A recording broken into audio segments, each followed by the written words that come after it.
प्रेमानंद जी महाराज ने बताया, पेट साफ करने का ऐसा उपाय कि कमल के फूल की तरह खिल जाएगा चेहरा। आज के दौर में अधिकांश लोग अक्सर पेट की समस्याओं से जूझते रहते हैं। ऐसे में वृंदावन रसिक संत शिरोमणि श्री प्रेमानंद जी महाराज ने पेट को साफ करने का एक ऐसा उपाय बताया है कि किसी के चेहरे को कमल के फूल की तरह खिला सकता है। शायद ही ऐसा कोई व्यक्ति हो जिसे कभी न कभी पेट की समस्या ना हुई हो। अधिकांश व्यक्ति तो ऐसे होते हैं कि उन्हें हर वक्त पेट की कुछ न कुछ समस्याओं से दो चार होना पड़ता है। किसी को पेट फूलने की दिक्कत, तो किसी को पेट में गैस की परेशानी, तो कोई एसिडिटी, हार्ट बर्न की समस्याओं से परेशान। इनमें सबसे ज़्यादा परेशानी कब्ज की होती है। अगर कब्ज हो जाए तो यह शरीर के पूरे सिस्टम को बिगाड़ देता है। कब्ज में शरीर का पानी सूख जाता है और गैस, एसिडिटी, हार्ट बर्न के साथ ही बवासीर इसके कारण बनते हैं। पेट अगर ठीक न हो तो इससे शरीर को जो नुकसान होता है वह तो होता ही है, लेकिन इससे मन भी कभी साफ नहीं रहता। ऐसे में वृंदावन रसिक संत शिरोमणि श्री प्रेमानंद जी महाराज ने पेट साफ करने के लिए जो उपाय बताए हैं, अगर उसका पालन किया जाए तो आपका चेहरा कमल के फूल की तरह खिला रहेगा। श्री प्रेमानंद जी महाराज ने बताया कि भोजन अमृत भी है और जहर भी, इसलिए भोजन पर संयम रखना बहुत जरूरी है। यदि आपने रसेंद्री के वशीभूत होकर अनाप शनाप खा लिया तो आपका पेट कभी भी ठीक नहीं रहेगा। गरिष्ठ भोजन करेंगे तो पेट खराब तो रहेगा ही, मन भी खराब होगा।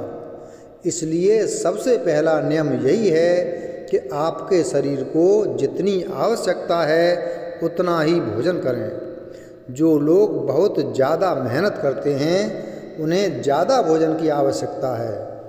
यदि आप ज़्यादा मेहनत वाला काम नहीं करते हैं तो आपके शरीर को उतने भोजन की ज़रूरत नहीं है।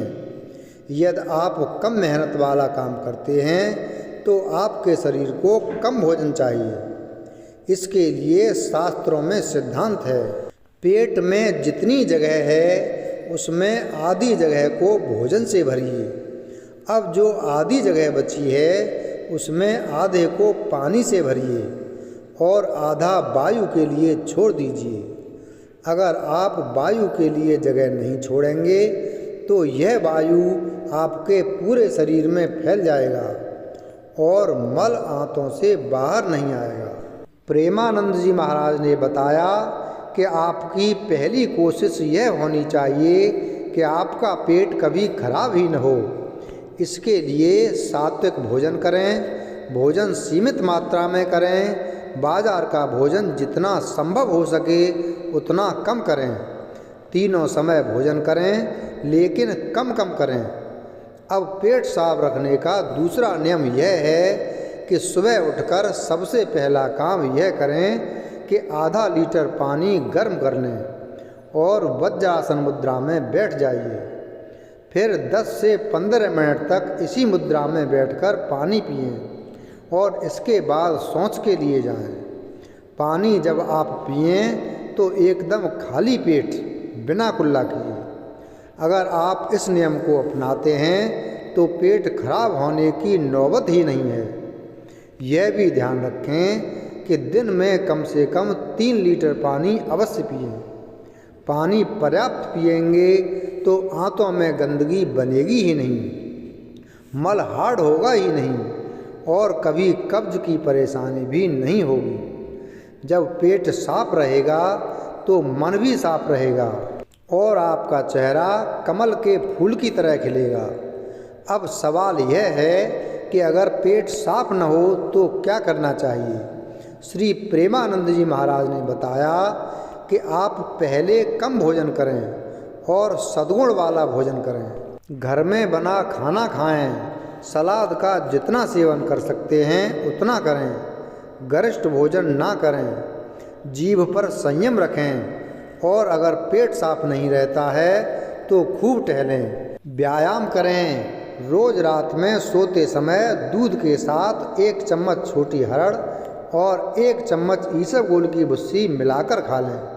यह ऐसा उपाय है जिसका असर तुरंत नहीं होगा, लेकिन अगर आप इसे 1 महीने तक लगातार कर लिए तो फिर जिंदगी भर आपका पेट हमेशा के लिए साफ रहेगा।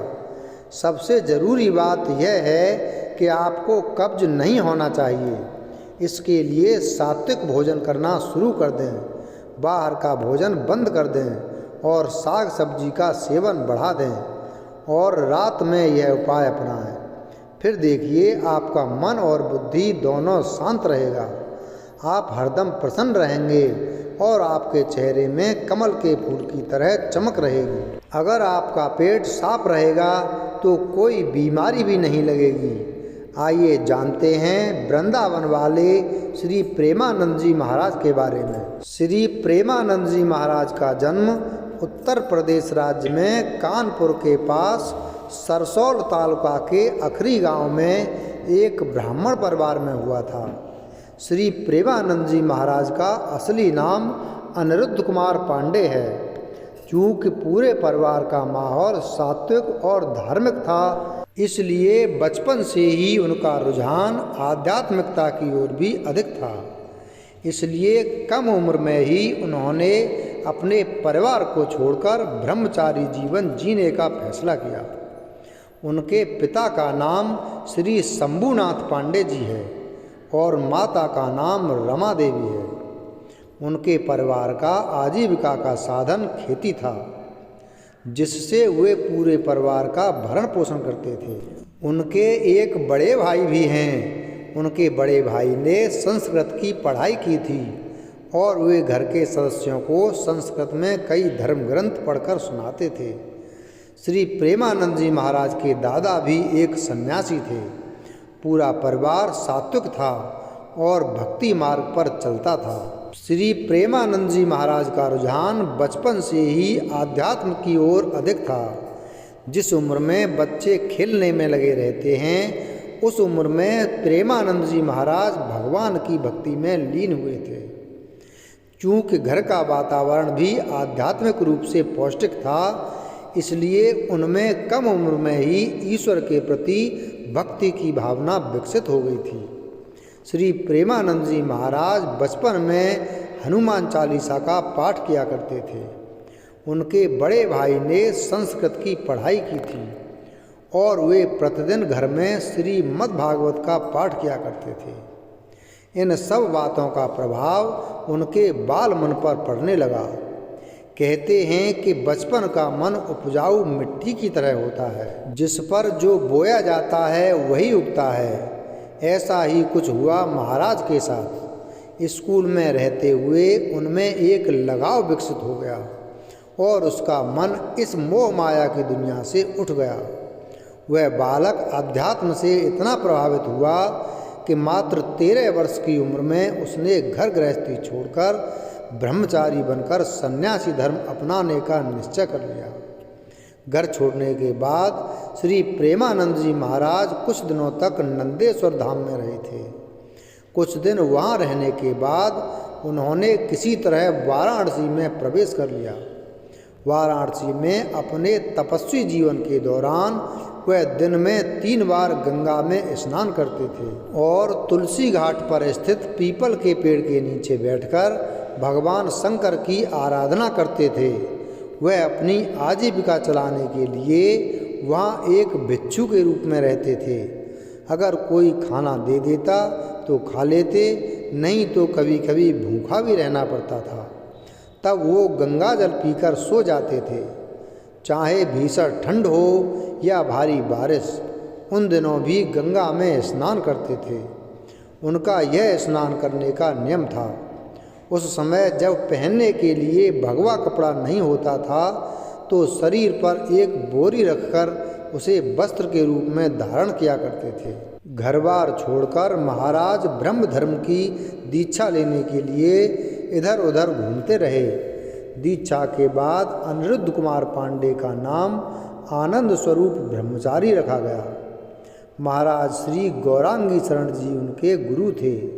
कहा जाता है कि वह लगभग 10 वर्षों तक गुरु की सेवा में रहे। श्री प्रेमानंद जी महाराज प्रतिदिन की तरह तुलसी घाट पर पीपल वृक्ष के नीचे बैठकर भगवान शंकर का ध्यान कर रहे थे।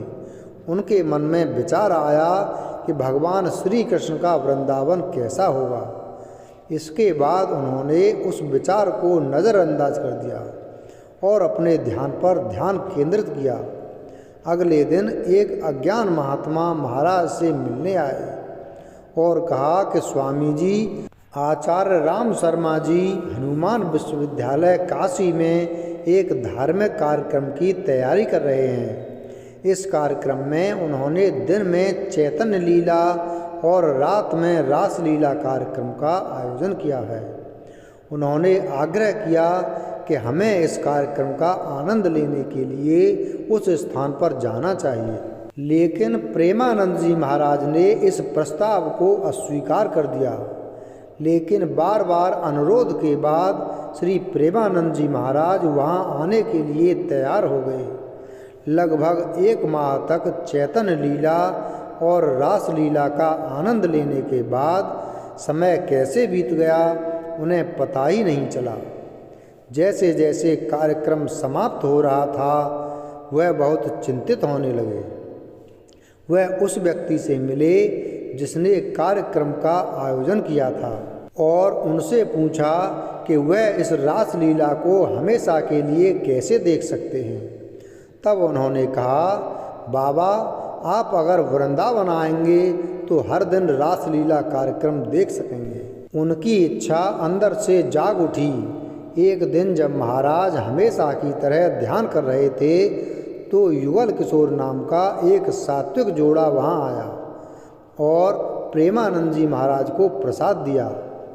लेकिन प्रेमानंद जी महाराज ने प्रसाद लेने से साफ इनकार कर दिया। उन्होंने कहा कि आप यह प्रसाद मुझे क्यों दे रहे हैं जबकि यहाँ आसपास बहुत सारे लोग हैं, और उन्हें क्यों नहीं। तब उन्होंने कहा कि यह प्रसाद आपको देने की इच्छा उनके अंदर से पैदा हुई है। वह प्रसाद देकर उसने महाराज से निवेदन किया कि आप मेरी कुटिया में आकर भोजन करें। तदनुसार महाराज तैयार हो गए और युगल प्रसाद के साथ उनकी कुटिया में चले गए।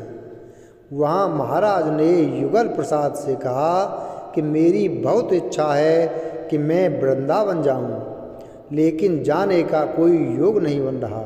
यह उनकी मन की यह इच्छा उन्होंने सामने प्रकट की। उस समय युगल प्रसाद ने महाराज से कहा कि आप वृंदावन जाने के लिए तैयार रहें। यह सुनकर उन्होंने ट्रेन का टिकट खरीद लिया और महाराज को ट्रेन में वृंदावन भेज दिया गया। वृंदावन आने के बाद महाराज भगवान श्री कृष्ण और राधा रानी की भक्ति में लीन हो गए। उन्होंने तपस्वी जीवन त्याग दिया और खुद को राधा रानी और भगवान श्री कृष्ण के लिए समर्पित करना शुरू कर दिया। इसके बाद श्री प्रेमानंद जी महाराज राधा वल्लभ नामक संप्रदाय से जुड़ गए और वहीं संत बनकर रहकर दुनिया को ज्ञान देने लगे। 35 साल की उम्र में श्री प्रेमानंद जी महाराज को पेट में दर्द की समस्या होने लगी। एक बार वह उस बीमारी का इलाज कराने के लिए रामकृष्ण मिशन अस्पताल में गए। डॉक्टरों द्वारा किए गए कुछ परीक्षणों के बाद पता चला कि प्रेमानंद जी महाराज की दोनों किडनियां खराब हो गई हैं और पूरी तरह से फेल हो चुकी हैं और उनकी जिंदगी के महज 4-5 साल ही बचे हैं। लेकिन उस भविष्यवाणी के बाद भी 17 साल बीत गए पर आज भी महाराज जीवित हैं। उन्हें सप्ताह में 3 बार डायलिसिस उपचार कराना पड़ता है। आश्रम में उनके लिए स्वास्थ्य की सारी व्यवस्थाएं की गई हैं। कई लोगों का यह सवाल होता है कि प्रेमानंद जी महाराज की उम्र कितनी है। उनके जन्म तिथि के बारे में कोई भी जानकारी उपलब्ध नहीं है, लेकिन महाराज के कहने के अनुसार उनकी उम्र 60 वर्ष से अधिक हो चुकी है। श्री प्रेमानंद जी महाराज का आश्रम वृंदावन में स्थित है, जहाँ कोई भी जाकर उनके उपदेश सुन सकता है, उनसे मिल सकता है। महाराज का पता है श्रीहित राधा केली कुंज, वृंदावन परिक्रमा मार्ग, वराह घाट, भक्ति वेदांत धर्मशाला के सामने, वृंदावन। 28/11/21 उत्तर प्रदेश। वीडियो अगर पसंद आया हो तो वीडियो को लाइक करें, चैनल को सब्सक्राइब करें और बेल आइकन प्रेस करें। धन्यवाद।